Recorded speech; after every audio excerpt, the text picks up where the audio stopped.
Longin, cependant, a la même peur que les Juifs, que le Christ meure en route, et il ne veut pas avoir d'ennui.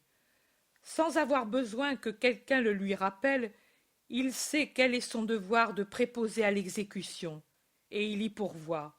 Il y pourvoit en désorientant les Juifs qui sont déjà accourus en avant par la route qu'ils ont rejointe de tous les côtés de la montagne, en suant, en se griffant pour passer à travers les buissons rares et épineux du mont aride et brûlé, en tombant sur les détritus qui l'encombrent comme si c'était un lieu de déblai pour Jérusalem, sans sentir d'autre peine que celle de perdre un halètement du martyr, un de ses regards douloureux, un geste même involontaire de souffrance, et sans d'autre peur que celle de ne pas arriver à avoir une bonne place. Longin donne donc l'ordre de prendre le chemin le plus long qui monte enlacé au sommet et qui, pour cela, est beaucoup moins rapide. Il semble que ce soit un sentier qui, à force d'être parcouru, soit devenu un chemin suffisamment pratique. Ce croisement de chemin avec l'autre arrive environ à moitié de la montagne. Mais je vois que plus haut, par 4 fois, la route directe se trouve coupée par celle qui monte avec beaucoup moins de pente et qui, par compensation, est beaucoup plus longue. Et sur cette route, il y a des gens qui montent, mais qui ne participent pas à l'indigne chahut des obsédés qui suivent Jésus pour jouir de ses tourments. Des femmes pour la plupart, en pleurs et voilées, et quelques petits groupes d'hommes, très peu nombreux en vérité, plus en avant de beaucoup que les femmes, qui vont disparaître à la vue quand, en continuant, le chemin fait le tour de la montagne. Ici, le calvaire a une sorte de pointe faite en museau d'un côté, alors que de l'autre, elle tombe à pic. Les hommes disparaissent derrière la pointe rocheuse, et je les perds de vue. Les gens qui suivaient Jésus hurlent de rage. C'était plus beau pour eux de le voir tomber. Avec des imprécations obscènes aux condamnés et à ceux qui le conduisent, ils se mettent en partie à suivre le cortège judiciaire et en partie montent presque en courant par la route rapide pour se dédommager de leur déception par une excellente place sur le sommet. Les femmes qui s'avancent en pleurant se retournent en entendant les cris et voient que le cortège tourne de ce côté. Elles s'arrêtent alors en s'adossant au mont, craignant d'être jetées en bas par les Juifs violents. Elles abaissent encore plus leur voile sur leur visage, et il y en a une qui est complètement voilée, comme une musulmane, ne laissant libres que ses yeux très noirs. Elles sont vêtues très richement et ont pour les défendre un vieil homme robuste dont, enveloppé dans son manteau comme il l'est, je ne distingue pas le visage. Je ne vois que sa longue barbe, plutôt blanche que noire, qui sort de son manteau foncé. Quand Jésus arrive à leur hauteur, elles sanglotent plus fort et se courbent en profonde salutation. Puis elles s'avancent résolument. Les soldats voudraient les repousser avec leurs lances, mais celle qui est couverte comme une musulmane écarte un instant son voile devant l'enseigne arrivée à cheval pour voir ce que c'est que ce nouvel obstacle, et il donne l'ordre de la faire passer. Je ne puis voir son visage ni son vêtement, car elle a déplacé son voile avec la rapidité d'un éclair, et son habit est complètement caché par un manteau qui arrive jusqu'à terre, lourd, fermé complètement par une série de boucles.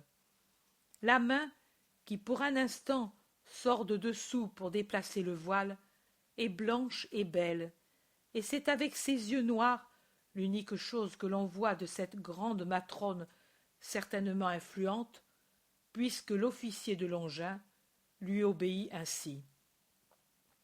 Elle s'approche de Jésus en pleurant et s'agenouille à ses pieds, pendant que lui s'arrête haletant.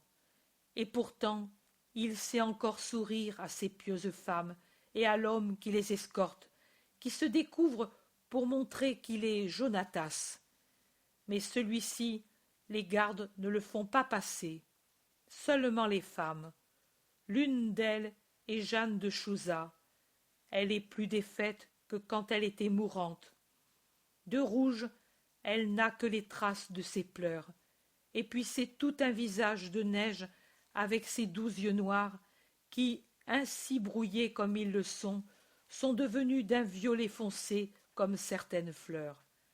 Elle a dans les mains une amphore d'argent et l'offre à Jésus, mais lui refuse. D'ailleurs, son essoufflement est si grand qu'il ne pourrait même pas boire.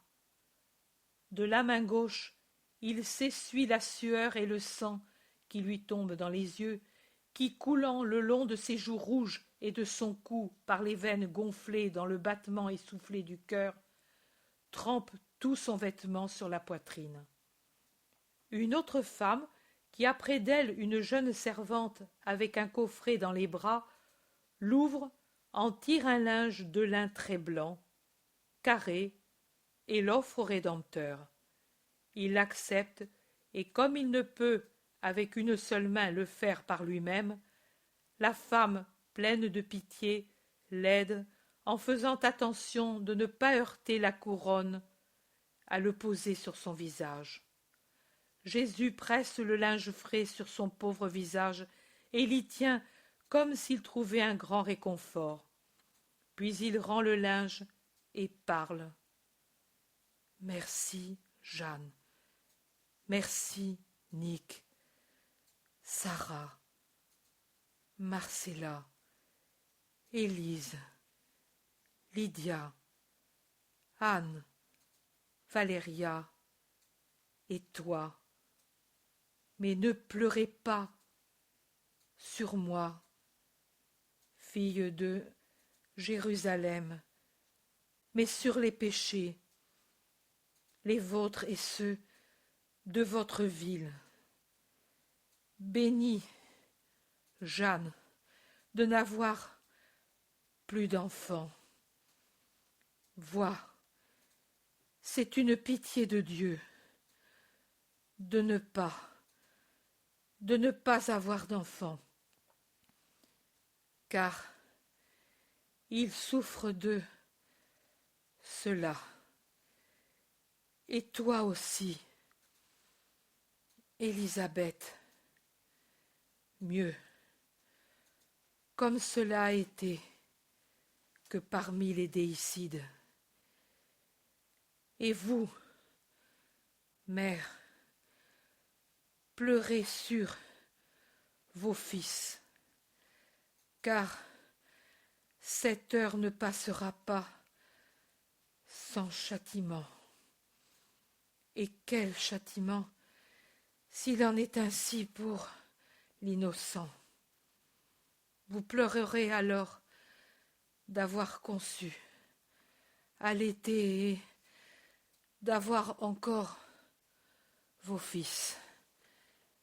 Les mères de ce moment-là pleureront parce que, en vérité, je vous le dis, qu'il sera heureux celui qui alors tombera sous les décombres, le premier. Je vous bénis. Allez à la maison, priez pour moi. Adieu, Jonatas. Éloigne-les. Et au milieu d'un cri aigu de pleurs féminins et d'imprécations juives, Jésus se remet en marche. Jésus est de nouveau trempé de sueur. Les soldats aussi suent, et les deux autres condamnés, car le soleil de ce jour d'orage est brûlant comme la flamme, et le flanc de la montagne devenu brûlant, lui aussi, s'ajoute à la chaleur du soleil. Que devait être l'effet de ce soleil sur le vêtement de laine de Jésus, en contact avec les blessures des fouets? il est facile de l'imaginer et d'en être horrifié. Mais lui ne profère pas une plainte.